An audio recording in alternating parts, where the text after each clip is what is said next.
buenos días. Vamos a repasar los puntos que vimos de racionalismo y de empirismo y vamos a avanzar otros nuevos hasta darlos todos. Son 6 puntos, como sabéis, están en la página 7 del tema 2. Página 7, tema 2. 6 puntos. El primero era muy elemental, era la fuente del conocimiento según racionalistas y empiristas. Racionalistas, la razón; empiristas, los sentidos. Muy sencillo, lo habíamos visto ya, lo hemos repetido varias veces, y eso es elemental. Vale, el segundo punto era lo de las ideas innatas. Para racionalistas, la mente ya tiene desde el nacimiento una serie de ideas, una serie de conceptos que son previos a la experiencia, que no vienen de la experiencia, los tiene desde siempre la mente. Sin embargo, para los empiristas, todas las ideas vendrán de la experiencia, llegarán a través de los sentidos, llegarán a través de la percepción. Esto es la idea de la mente como una página en blanco. La página está en blanco, piensan los empiristas, y a través de los sentidos nos van llegando ideas y nos van llegando sensaciones, y esas sensaciones van creando pues la idea de agradable, desagradable, dulce, salado, los colores. Todo nos llega a través de los sentidos. Todas las ideas que tiene el ser humano en su entendimiento, en su cabeza, llegan a través de los sentidos. Porque la mente es una página en blanco que estaba vacía antes de empezar a percibir. Sin embargo, los empiristas dirán que la mente tiene ya una serie de conceptos básicos desde el nacimiento. Por eso se llaman ideas innatas. Innata significa desde el nacimiento. Vale, hemos visto el punto 1 y el punto 2, ya los habíamos visto antes. El día pasado también hablamos de lo que era la deducción y la inducción. Razonamiento inductivo, razonamiento deductivo. Os recuerdo lo que era, porque unos serán más partidarios de un tipo de razonamiento y otros de otro. Los racionalistas son partidarios de la deducción. La deducción es un tipo de razonamiento en el cual la conclusión obligatoriamente se deriva de las premisas. Si las premisas son ciertas, la conclusión necesariamente sale de ellas y es verdadera, si las premisas son verdaderas. Vale, esto era el razonamiento del tipo: todos los españoles, todos los salmantinos son españoles, todos los españoles son europeos. Conclusión: todos los salmantinos son europeos.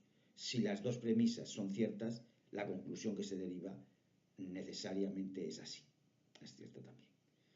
Bien, sin embargo, el razonamiento inductivo, la inducción, no funciona de esta manera. La inducción funciona observando un caso, otro caso, otro caso, y luego generalizando.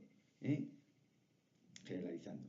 Partes de un ejemplo, otro más, otro más, otro más, y luego al final dice todos los tal, lo que sea. El ejemplo que puse era, mirábamos que los alumnos llevaban zapatillas de deporte, entonces ves uno, ves otro, ves otro, ves otro, los alumnos llevan zapatillas de deporte, aunque no hayas visto todos los del instituto, pero generalizas. Bien, eso se llama la inducción. Vale, los empiristas son partidarios de este razonamiento. ¿Por qué? Porque precisamente ellos, a través de los sentidos, captas un ejemplo y otro ejemplo y otro ejemplo, y al final, pues aunque no hayas visto todos los eucaliptos del mundo, sabes que los eucaliptus vuelven hacia el suelo. ¿Por qué? Porque este lo vuelve, este otro bosque de eucaliptus vuelve a este también, generalización. Vale.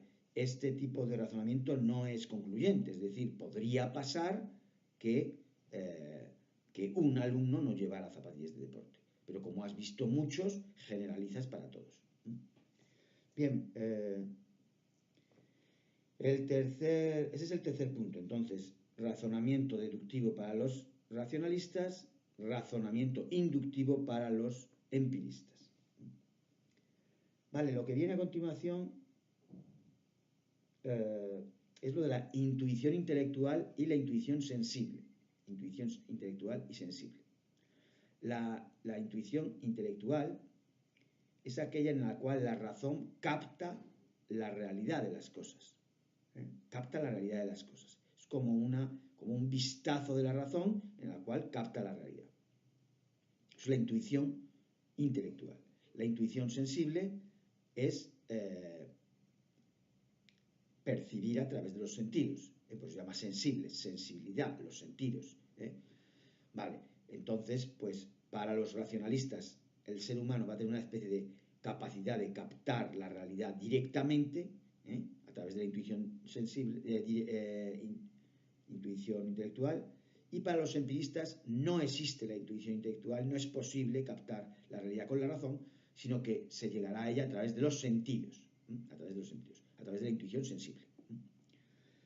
Vale, pues el ejemplo que poníamos en tiempos era aquella persona que en su cabeza sabía que su pareja le había engañado.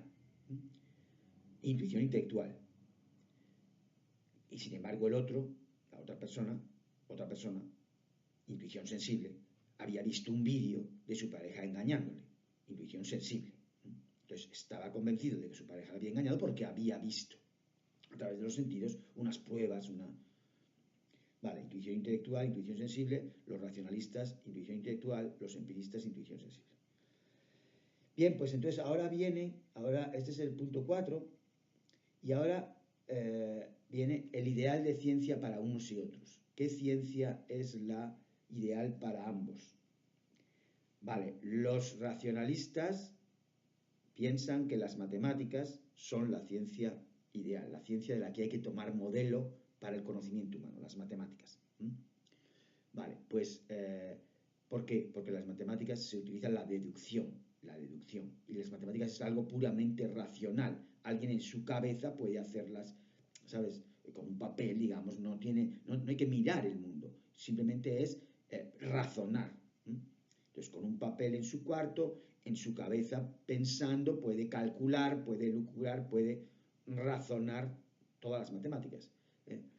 El empirista, sin embargo, los empiristas piensan que el modelo de ciencia es el de las ciencias de la naturaleza, la biología o la botánica, que va mirando el mundo y describiendo. ¿Por qué? Porque percibe esto, y va describiendo el mundo precisamente con la inducción.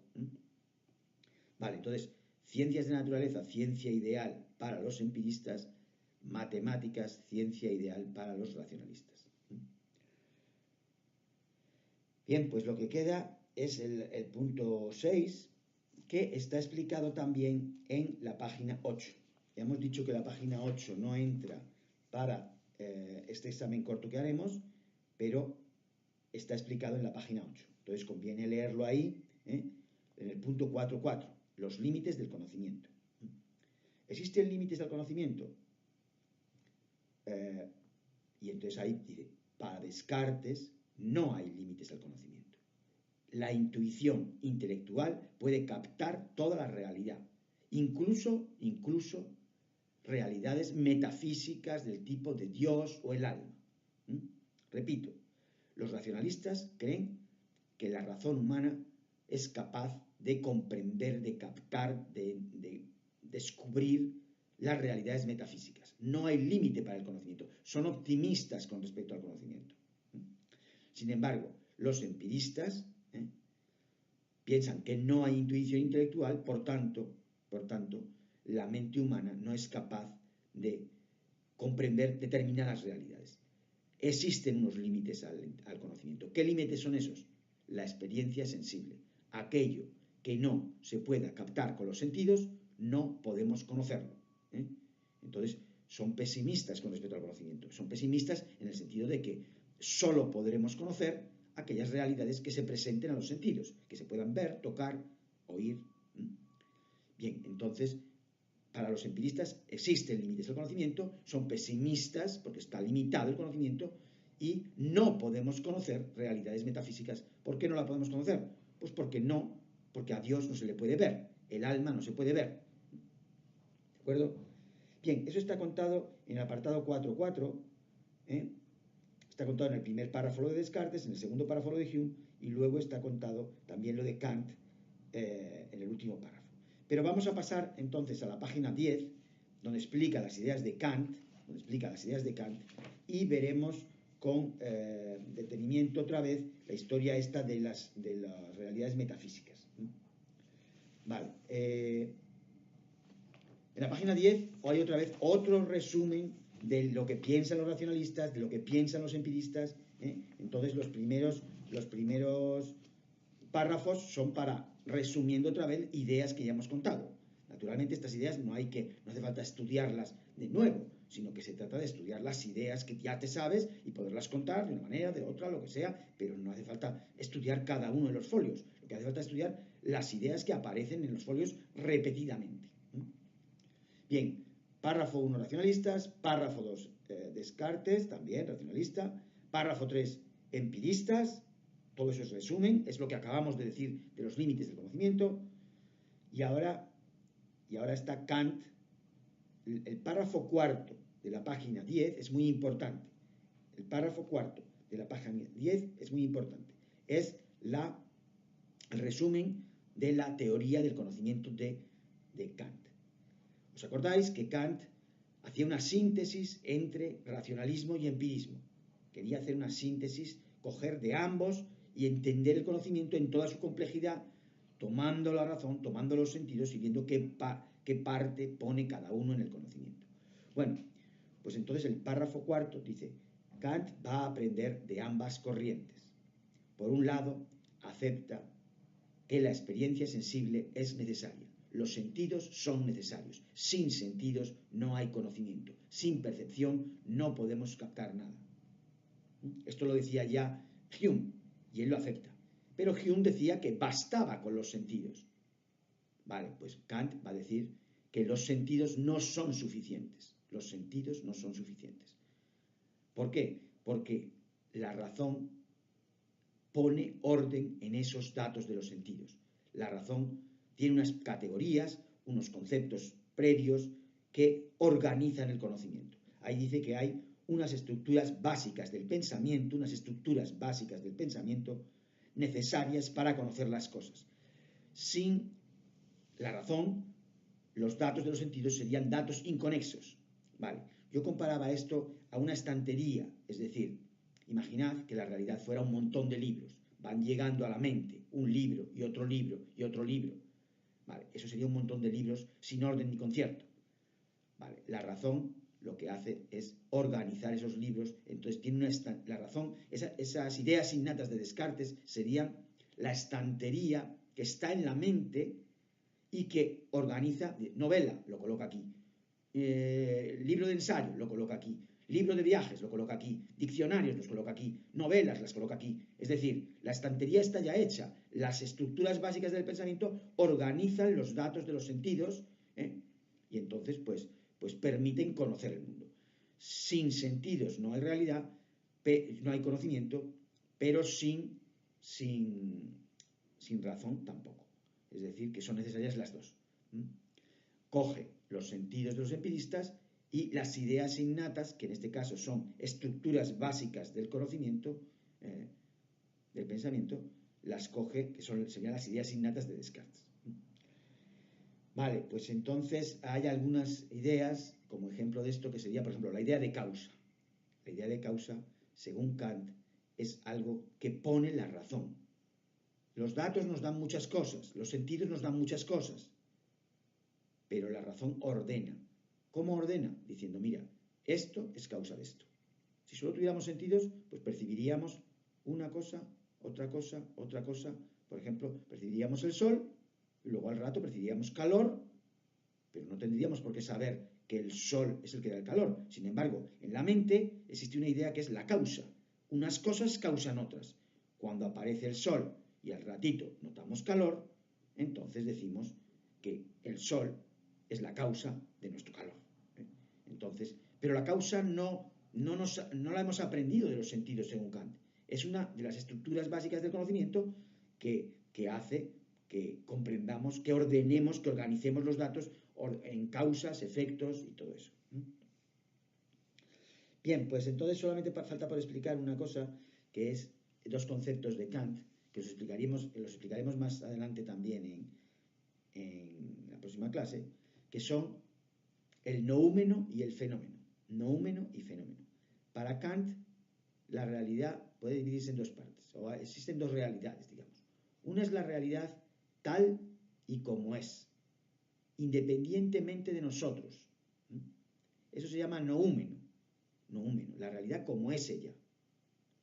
Vale, la otra es la realidad que nosotros captamos, la realidad conocida por nosotros, el mundo conocido. Ese se llama fenómeno, lo que se manifiesta de la realidad. A lo mejor hay realidades que no se manifiestan, entonces no las captamos. Pero entonces tenemos la realidad tal y como es y la realidad conocida. No son lo mismo, no son iguales, no sabemos. La realidad tal y como es, no podemos conocerla según Kant. Es imposible conocer la realidad tal y como es. Solo podemos conocer el mundo conocido, el fenómeno. Vale, el ejemplo que se suele poner aquí, el símil, es el de las gafas de sol. Imaginad unas gafas de sol que oscurecen el mundo, pero resulta que las tenemos incrustadas en nuestros ojos, las tenemos metidas en nuestra retina, la lentilla esta pertenece a nuestros propios ojos. Entonces ve el mundo más oscuro. Él no lo sabe que lo ve más oscuro, porque toda la vida lo ha visto así. Entonces, a ver si sabéis decirme, noúmeno, realidad tal y como es. Fenómeno, la realidad conocida. Vale, pues el mundo con su luz, sus colores y tal, sería el mundo del noúmeno en este caso, el símil este que os pongo de las gafas de sol. El noúmeno es el mundo tal y como es con sus colores. El fenómeno, ¿qué es? El fenómeno es el mundo que yo capto a través de mis lentes, de mis gafas, y que es el mundo conocido. Ese mundo más oscuro, ¿veis? No es el mismo que existe en la realidad, independiente de mí. Entonces yo solo puedo conocer el fenómeno. Puedo conocer el fenómeno y no puedo conocer el noúmeno.